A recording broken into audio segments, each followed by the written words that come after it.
নির্বাচন শান্তিপূর্ণ ও উৎসবমুখর করতে সবার সহযোগিতা চাইলেন প্রধান উপদেষ্টা। কিছু রাজনৈতিক দল নানা টালবাহানা করে নির্বাচনকে পেছানোর চেষ্টা করছে, কিন্তু জনগণ আর সেই পুরনো রাজনীতির ফাঁদে পা দেবে না, এমন মন্তব্য করেছেন বিএনপির মহাসচিব মির্জা ফখরুল ইসলাম আলমগীর। সৌদি আরবের বাদশাহ সালমান বিন আব্দুল আজিজের আমন্ত্রণে দেশটিতে সফরে যাচ্ছেন প্রধান উপদেষ্টা ডক্টর মোহাম্মদ ইউনূস। ২৬ অক্টোবর ঢাকা থেকে তিনি রিয়াদের উদ্দেশ্যে রওনা হবেন বলে পররাষ্ট্র মন্ত্রণালয় সূত্রে জানানো হয়। ঢাকা মেট্রোপলিটন পুলিশের ডিএমপি কমিশনার শেখ মোহাম্মদ সাজ্জাদ আলী বলেছেন, জাতীয় সংসদ নির্বাচনকে ঘিরে সারা দেশে পুলিশের প্রশিক্ষণ কার্যক্রম চলছে। সামনের নির্বাচনে পুলিশ তার দায়িত্ব পালনের জন্য প্রস্তুতি নিচ্ছে।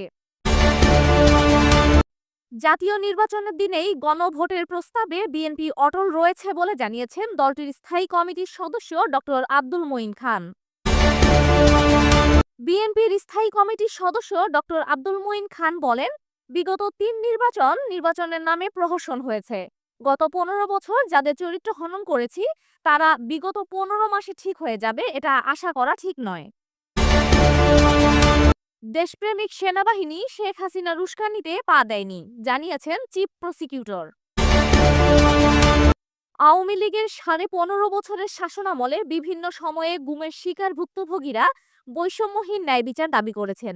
পাশাপাশি তারা দাবি করেছেন, বিদেশে পালিয়ে থাকা আসামিদের ইন্টারপোলের মাধ্যমে গ্রেপ্তার করে দেশে এনে বিচারের মুখোমুখি করা হোক। দেশের বর্তমান প্রেক্ষাপটের মধ্যে অবাক কাণ্ড ঘটালেন কিশোরগঞ্জের সাবেক বিএনপি নেতা। বিএনপি থেকে পদত্যাগ করে যোগ দিয়েছেন আওয়ামী লীগে। গত ৫ অক্টোবর ফয়জুল করিম মুবিন ফেসবুকে পোস্ট দিয়ে বিএনপি থেকে পদত্যাগ করেন। সাগরে আরেকটি লঘুচাপ সৃষ্টির আভাস, বাড়তে পারে বজ্রবৃষ্টির প্রবণতা।